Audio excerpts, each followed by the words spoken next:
Here's our first cryptid of the day.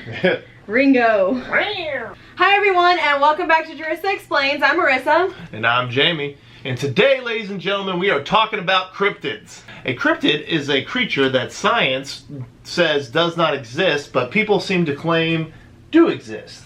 Today we're going to be talking about 5 different cryptids that are across the United States, and we hope you all enjoy this. So let's get into it. And the first one we're going to be discussing is Lizard Man. First sighted by a 17-year-old boy by the name of Christopher Davis in 1988, then sighted by many others in or near Scape Ore Swamp in South Carolina, the Lizard Man is said to be some sort of reptile that is almost human-like. It reportedly walks upright on 2 feet, is around 7 feet tall, has 3 large fingers on each hand, and has glowing red eyes. The creature has been known to damage vehicles located near the swamp, as well as scare and terrorize the locals.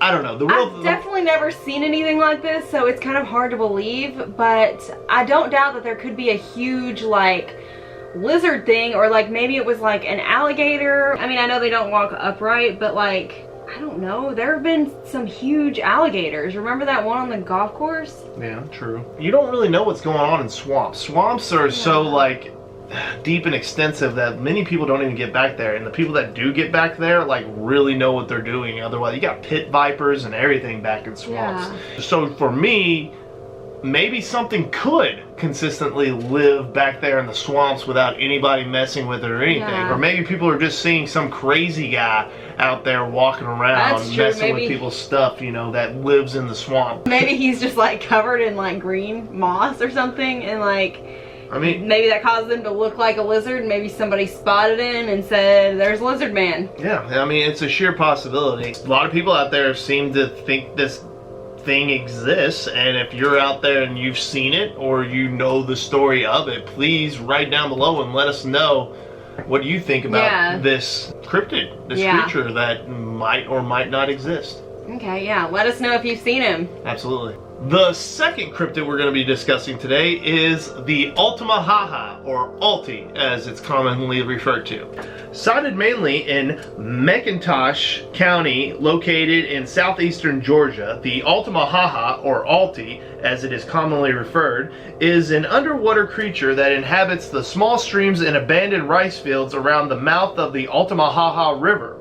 It was first reported by the Muskogee tribe and has deep roots within their culture. Many propose that the creature is just an alligator guard, but many others claim it is something else. Anything that really involves where like people don't go all the time, like it's hard for me just to be declarative and be like, no, that doesn't exist. Because anything's possible. Oh, absolutely. Especially in the water. We know less about our oceans and our waterways and stuff than we do the moon. Yeah. But an alligator guard, if you ever seen what an alligator guard, we'll show you what it looks like on the camera. It's already an aggressive looking fish. So if you saw this creature in the water, you know, you could quickly think that it might be something other than normal. You know what I mean? Yeah. Like, especially like a monster. But the one that gets me is like there's a tribe of people that lived there before everyone else came, and remember seeing this creature. What do you think? I mean, it's the same thing. Like, I don't want to say that it doesn't exist. I mean, I say it's possible that it could exist. All right. I wouldn't write it off immediately, but if people have already come up with some sort of explanation of what it could be, more than likely it's probably an alligator guard, but you never know. It might not be. Yeah. We won't keep repeating this over and over, but for each one of these cryptids, if you out there know something about it or very familiar with this creatures that we're talking about, by all means, please write us in the comments. Let us know what you've heard, what you know about it, what's going on. The next cryptid we're going to talk about happens to be one that is right here in Kentucky. It is the Poplick monster. Oh yeah. Consistently sighted under a train trestle in the eastern Jefferson County, Kentucky, the Poplick monster is said to be a goat-human hybrid that is about the same height and build as an average human. Apparently, it is very good at convincing people to go to the top of the trestle either by hypnosis or mimicry of voices, causing the individuals to deal with oncoming trains.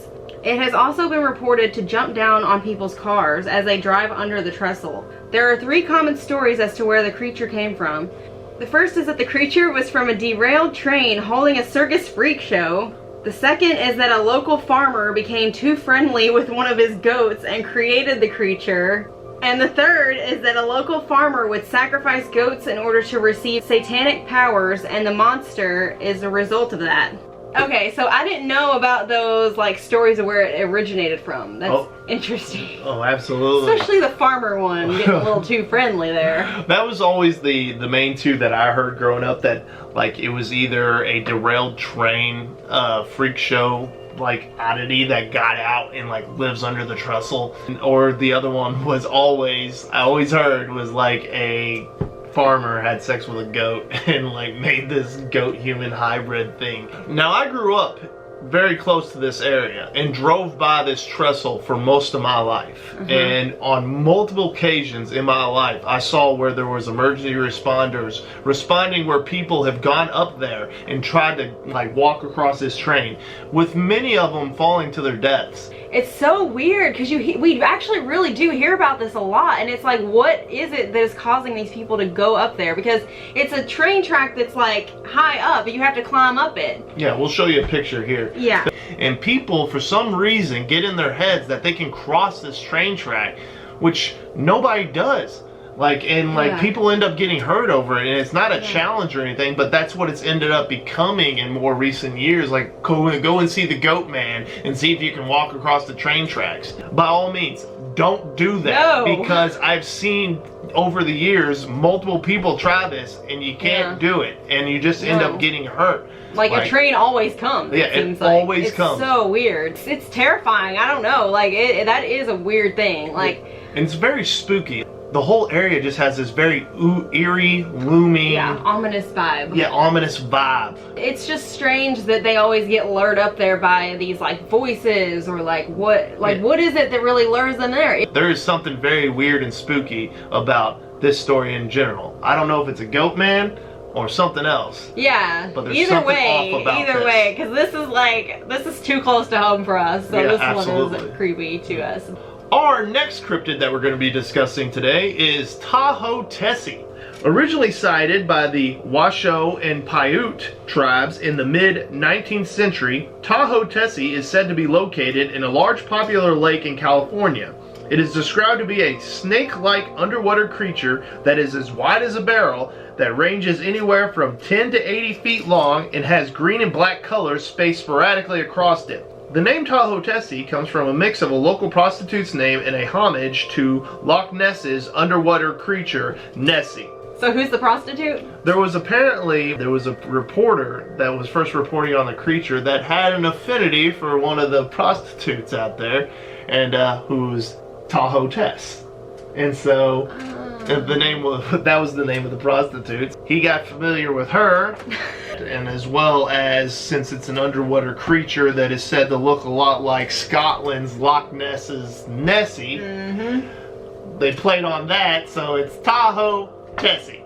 Okay. I watch a lot of these TV shows that involve like cryptids and everything. Yeah. I think a lot of times what people are mistaking in deep water, like lakes and stuff like this, is like the ripple of tides on the water from long distances can often look like humps in the water, or they can often be like tree stumps or like logs or trees floating in the water that just like a piece is like floating in and out, so it almost looks like it's swimming, but it's not at all. Yeah, and plus with this being in a lake, you would think they would find, I mean, I guess I would just need more information, like how big is this lake? With it being in a lake, it's just kind of like, you would think they would have found it by now.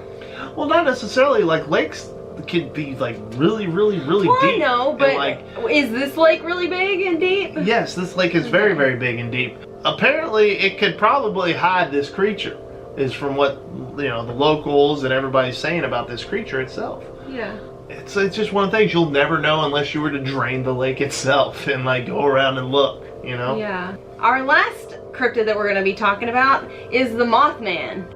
Sighted mainly from November 12th, 1966 to December 15th, 1967 in Point Pleasant, West Virginia, the Mothman was first spotted by 5 men swooping through a local forest. The creature was then sighted by several couples at different places and times to help corroborate the men's story. The Mothman is said to be as tall as a human, with large wings and glowing red eyes. It is also said to have been involved or sighted near the collapse of the Silver Bridge, which regrettably took the lives of 46 individuals. After this time period, the creature is said to have disappeared. So I remember like watching a documentary a few years ago on this. I think we watched it. It was like Christmas time. There was like all this traffic on this bridge, and people were said to have spotted this Mothman sitting on the bridge like right before the bridge actually collapsed. Yeah, that's what a few people claim when it happened. Apparently this bridge, the structure of this bridge apparently it was built differently than most bridges. It was like almost like suspended, and it would sway back and forth in the wind a lot of times. And that's what they said it was just a malfunction that ended up breaking apart. But many people out there seem to correlate this creature with this event in time. A lot of weird things were just happening at this one particular time, and it all capped off with that bridge collapse at the very, very end. So the whole situation in itself is very, very spooky for Point Pleasant, West Virginia. This is only like over the span of a year that this creature was spotted, and then it's like it disappeared. It's very strange. And then the fact that it just never came around again. You never heard anything about it anymore. Yeah, it's really strange. And so I guess it's kind of difficult to say whether we believe in it or not, because it was just for 1 year. Yeah. Alright, well that brings us to the end of today's video. Give it a thumbs up if you enjoyed it. Please do, and don't forget to subscribe and ring that bell for future notifications. Follow us on Twitter at Jarissa Explains. Absolutely. Stay tuned for our next episode on cryptids. Yes, we're going to be doing a part 2. But until then, we will see you next time. Bye!